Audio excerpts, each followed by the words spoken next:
Hello everyone, my name's Cameron Blewett and thank you for tuning in to another episode of Vegan Police TV. This episode, I'm sharing some of my thoughts on what new vegans should be doing as they're going through their evangelical stage, and to help sort of ensure that they don't progress into the either misanthropic stage or the apathetic stage of veganism, and that they sort of, once they're out of that evangelical stage, that they move more to a pragmatic and a realist approach. So, without further ado, let's get on with it. Now, hopefully you can't hear the bats. There's up here in Queensland where I'm staying, where I am at the moment recording this, I'm out on the front porch. There's a huge bat colony not too far away, so hopefully you can't hear that at the back of the microphone, but I do have my new funky microphone on. I've got the windsock on it and everything like that, so hopefully that's cutting out some of the background noise for that.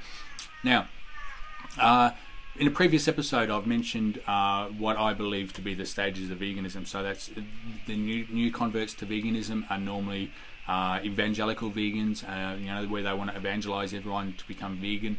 Then depending on the level of success that they had with that, they may progress to the misanthropic stage and then sort of move to the apathetic stage, or even apathetic to misanthropic, depending on their peer group at the time and what sort of how they've how they've progressed and how they've been able to deal with the failures, or not failures, sort of setbacks that they've received in their vegan advocacy, and whether they're moving close to burnout. And then if they do become burnt out, then they're more likely to move to the misanthropic stage and then spend a period of time in that. So this is just going to be dealing with vegans in the evangelical stage. So a couple of people have asked me sort of what do I recommend that they do. Now, honestly, it's up to you. It's one of those things that, be aware that your mileage may vary, along with everything else. Is that you may, or depending on how long you've been vegan for, you may bypass evangelical stage. You may just go straight in the misanthropic stage, because depending on what your motivation was for going vegan in the first place, is that you could, especially if you watch something like Earthlings, you could just all of a sudden think, nah, the world's effed, human race doesn't deserve this, and then you just go straight into the misanthropic stage. So as I said, this is more for those that, and speaking from experience, I was that one myself as well, moving into the evangelical stage. So what do I suggest that they do? What can I recommend for a long-term, their mental health and sanity as being a vegan activist? I would be more inclined to say that they use that evangelical stage not to evangelize everyone, and not to just bombard your family about going vegan and this is what you need to do, or even your partners, but more of spend the time while you're passionate about it and you've got that huge passion regarding veganism. I would spend the time researching it. Research human psychology and human behaviors, and why we do things the way that we do them, and why get a better understanding of the history of veganism, and learn about I'm not saying that you have to follow a particular philosopher or theorist, but it's doing you a disservice and doing the animals a disservice as well, is that if you just focus on Peter Singer's book Animal Liberation, because as I've said in the past, that's not really a vegan book. That's not even something that you should be using to get non-vegans over to veganism, because it doesn't give a vegan message. All it is about moving people from the traditional intensive farming to non-intensive factory farming, and from that, so get a better understanding of people. Read Tom Reagan's books. His the Case for Animal Rights and things like that. If you head over to veganpolice.tv, especially under this one, I think this is episode 37. Don't quote me on that one. There should be a link to the episode below that I'll include links to all of Tom Reagan's books and all that sort of stuff. Now, there will be affiliate links, which means that if you do buy the book, then I get some sort of affiliate income. But You know, that's the nature of the beast on things like that. So you're watching a YouTube channel that I get paid through ads. So just making that disclosure now, and not trying to push it, because I out of all of them, I believe that Tom Raggins has got the best message, because he was one of the first ones to go down the animal rights path. I do not agree with Francioni's stuff. Yeah, it's worthwhile reading that. I'd be more inclined to go down to down to Tom Reagan and read what he says. Excuse me while I have a drink of water here. So that being said, understand that, give you a better understanding of animal rights and why we should be, focusing on use and not treatment of animals, and have an understanding of that, as well as, get to learn how to talk to people. Just, have a look at some of the different sales pages, and even, whilst you've still got the passion for it, learn something that whilst it's an interest for you, and while you're really passionate about putting the vegan message out, learn skills that you can use later on in life. So, later on during your vegan advocacy. So, whether it is as copywriting is in writing persuasive sales pages so that you can use on your own website. Because, and that's the other thing too, is that I do recommend that every vegan starts their own blog. It doesn't matter. If you don't think you have anything to write, there's always something about veganism that your message may resonate with someone else. So there's also, plus too, if you want to cut your teeth on it, goodveganbadvegan.com. I'll include a link down below for that. There's a place where if you don't want to start your own blog, you can just rant on that until you get until you learn. Find your voice and all that sort of stuff. So I'm happy to use that, provide that as a platform for anyone that wants to get into blogging, because I still think, whilst YouTube is a good medium, and that's the thing that I got onto it, because I found that a lot of my the people that were reading the blog were also on YouTube as well. So it's the thing is that the written word seems to really dig deeper than what viewing footage does. So have a look at all the books that you can pick up, a fiction book, and read a Dan Brown novel. And apologies, here comes a bus, so I might just pause for a moment.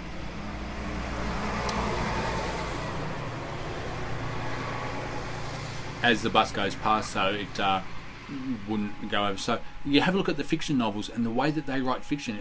It's you can get so involved in a book that there's not that same level of involvement in in TV, because the image is already there in front of you. So I'm getting back to blogging. I'm going to use a lot of the content that I've used in these YouTube clips and write blog posts about it and all that sort of, and that as well. So I still can't, I've been blogging for 10 years now, and only on YouTube for what, 3 weeks or 4 weeks or something like that. So for me, it's my medium of choice. It's same as podcasting too, because it allows you to build up a relationship with your listeners, and even have something transferable too. So contemplating starting a Good Vegan Bad Vegan podcast. That will be more to interview other vegans and talk about journeys and all that sort of stuff. So but that's just something that I'm thinking about at the moment. Not sure if I will go down that path, but it's something that I'm thinking about in the future, and I'm actually just writing that down, so I will think about that a bit more. So where was I? So what should new vegans be doing? My thoughts: don't get into the protest thing. Don't think that just because you're vegan, and don't get bullied or pressured into going to protest, because personally I don't think protests work. There's no evidence, there's no indication that noisy street protests work, especially when we've got mainstream media that is very, very heavily biased towards animal agriculture and maintaining things the way that they are as the status quo. So I wouldn't be inclined to do that, because that's the thing, is that if you go to one, the questions you need to ask yourself is, what impact is it having? How are you going to measure the success or the failure of it? Just because 200 people turned up to a protest and shouted with placards at people doesn't mean it was a successful protest. And using case in point, one of the infamous protests that I like to reference, which was the coast to coast ones on the coast to coast animal friends on the Gold Coast here in Brisbane, in Queensland. They had a protest against Ashton Circus or Lennon Brothers Circus, or one of the big circuses. They managed to get what they quoted as 200 people there.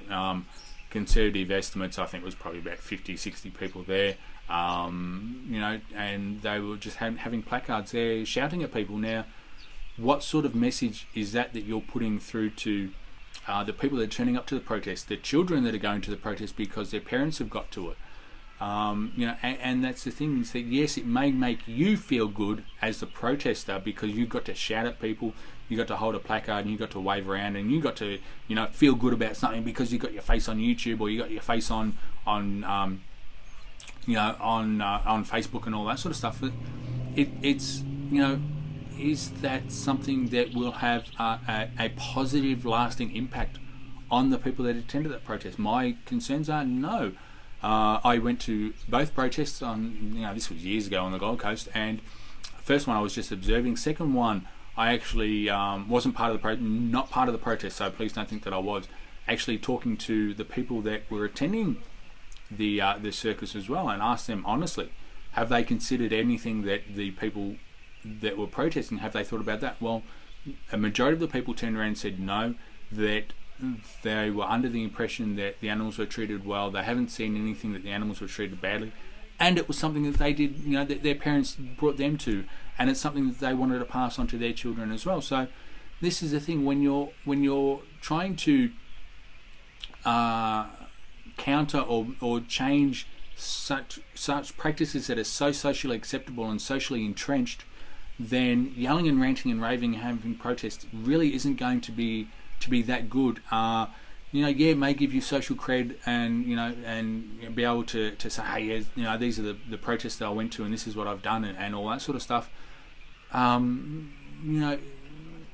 Is it something that's good? No. I mean, I would be spending my time, if I had the chance to do it all again, I would be spending my evangelical time researching human behaviour, learning the things. And I admit, when I went through my evangelical stage, having being a hunter shortly beforehand, I was going into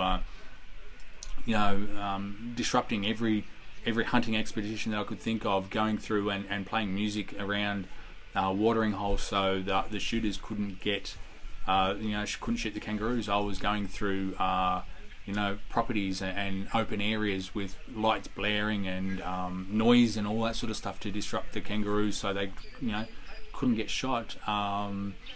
With that, going through waterlands was a bit of a difficult one because it's shotguns. There's just spray and pray with shotguns. Never went to the tactics that some of the animal liberation Victoria activists went through when they were trying to protest what I was doing. So that's the thing, is that apologies, the neighbours are just having a bit of a yell at the moment, so might just pause it here and then come back to this one in a minute. Okay, so I'm back again. So yes, with regards to new activists, that's what I'll be doing, is spending my time understanding human behaviour. And it's the thing is that if you're going through the evangelical stage and you feel that you need to be doing something that it has an impact on the animals, I would be going and volunteering at one of the sanctuaries. If there's a farm animal sanctuary or something like that near where you are, I would be doing that, because one thing that I found, and the local one that I spent a lot of time with as well, is that people relate more to stories. And I spent a lot of time taking people for tours around the farm. Something that I was passionate about at the time were the pigs, and sharing the story of the pigs that were in the sanctuary, in the farm, in the sanctuary. Sharing the story of them and getting people to have a bit more of a connection with the animals, sort of. So one of the things that I did was that, obviously being a bit older than most of the people that turned up, was to go through the stories of how similar our DNA is and internal workings and things like that is to the pigs, and yet they're so much like us that in essence we're eating ourselves, because there was a period of time where before artificial hearts and all that thing came in, is that people were having transplants with pigs. They if they needed skin grafts, they would have pig skin grafted, skin grafts from pig skin, because pig skin burns the same as ours and things like that. There was also that trauma medicine and trauma doctors, when they're going through the practice, is that they use pigs a lot for medical procedures because of the concussive impact of trauma, whether it's an explosion or a bullet wound or things like that. Sorry, camera's dropping a bit there. The concussive nature of it, the way that it impacts a human being is very, very similar to the way that the same impact it would have on from pigs. So that's why pigs are used a lot in trauma medicine, emergency medicine with, I think, the military use that, because they have a lot of concussive industry, whether it's shrapnel wounds, whether it's explosions, or whether it's bullet wounds and things like that. So about having the discussion with people, and this is the thing, is that for the new vegans as well, is that, remember, stories sell.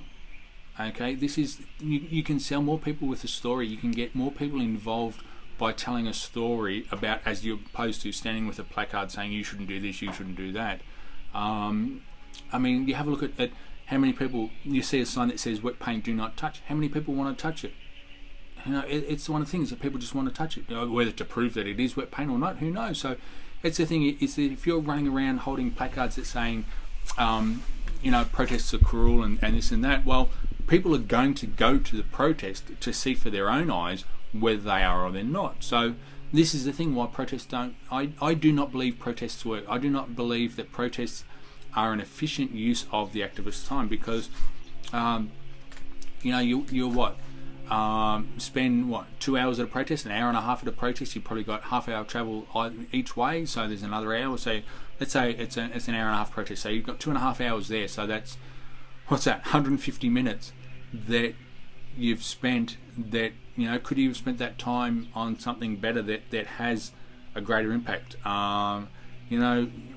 You spend that time developing your spouse, spend that time building in your own support structures and your support mechanism. Go and spend that time talking to your mentor to find out ways that you can help things that, and then how that your mentor can help you improve your vegan advocacy and things like that. So there's just so much more that we can be doing, that a lot of it isn't there's no glory attached to it. So learning to improve yourself and learning to self-reflect and learning to improve yourself, that's not something that there's a lot of glory attached to it. You can't go up on Facebook and say, hey, here's photos of me reading a book on psychology of selling, or here's a book of me reading here's a picture of me reading a book on all that sort of stuff. So it's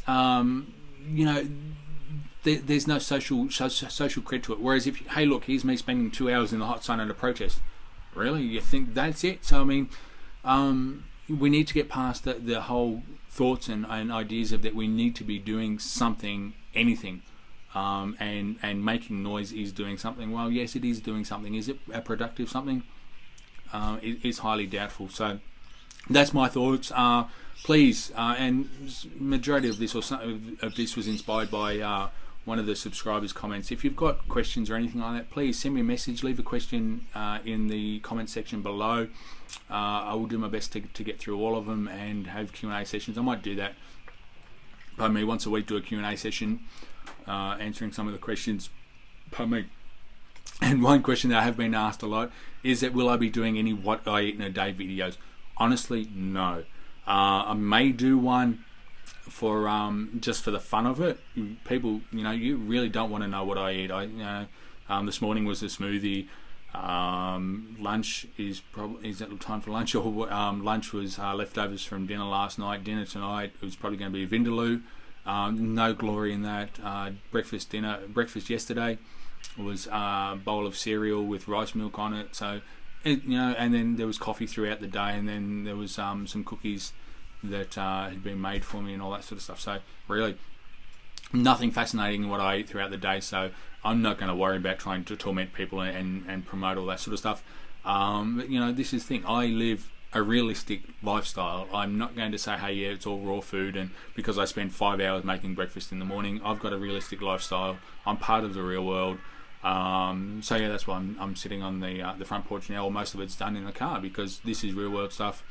I did get a sock and a proper microphone for the camera. That was because I wanted to improve the sound level of it and all that sort of stuff. Whether it's worked or not, time will tell. So anyway, waffling again. So thank you for watching. This was another episode of Vegan Police TV, and remember, do not fear the vegan police. We're here to help.